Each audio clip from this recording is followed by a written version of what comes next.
On the park bench, Mr. Angel sat next to me. He is my best friend. I pointed to an old man sitting across from us. What's he doing, Mr. Angel? In the corner of the man's mouth sat an unlit cigarette. His eyes were withered with age as he stared blankly at nothing. Leaning close to me, Mr. Angel whispered into my ear. He's looking for a woman he lost a long time ago.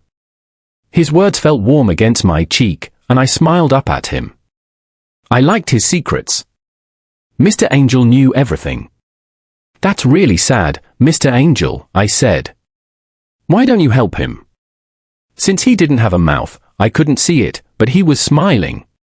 He got up and walked silently over to the old man, setting a single bony finger in the center of his chest before he turned away and took his seat next to me again. I tugged on the black shroud he always wore. What did you do, Mr. Angel? I asked. I could hear Mr. Angel sigh tiredly as he leaned against the side he carried. I sent him back to his woman, his voice rasped. I took her a long time ago, and she was getting very lonely. I looked at the old man. He was hunched over his legs, clutching painfully at his chest. His face looked like it was clamped shut, and I could hear him wheeze as he fought for breath. Mr. Angel, what did you do? I cried. That's not helping him. But Mr. Angel sat silently as he watched the man suffer. I made tiny fists and tried to pound pathetically on his shoulder, but all I found was empty, cold air. A tear began to crawl down my cheek. Mr. Angel! I screamed. Mr. Angel, come back! The tear dripped below my eyes as I buried my head into my lap and wept. I turned and looked at the old man's body. It had gone stiff by now, but his face didn't look like it was seized tight shut. He wasn't desperately clutching at his chest. He was lying on his back, his hand set neatly against his heart. His face looked relieved, calm, music, content. I slid off the park bench and got on my hands and knees. Any moment now, the old codger would spring up and laugh in my face. I wanted to think it was some kind of horrible joke. I wished someone was laughing, but all I heard was the peace that follows after something has moved on. Looming over the body, a tear dropped and landed on its skin. I didn't know what to do. Please, I pleaded. Get up. Please get up. I shook its shoulder. Nothing. Get up, all right. My palm rested alongside the man's hands. Nothing. No heartbeat.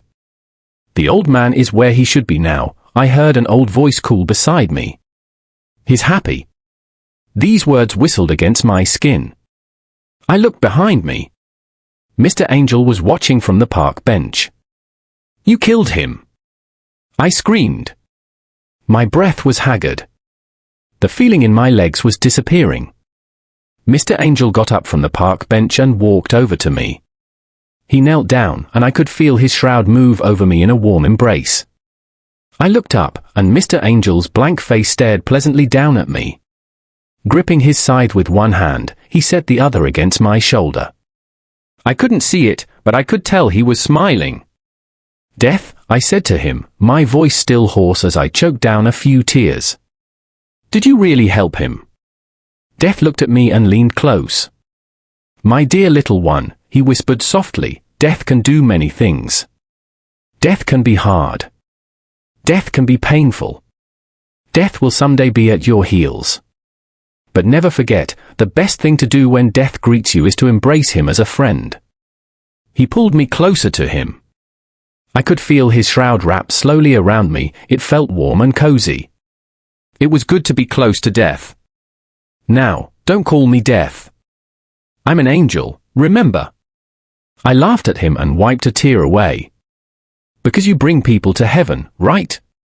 He could only nod. Mr. Angel, I said to him.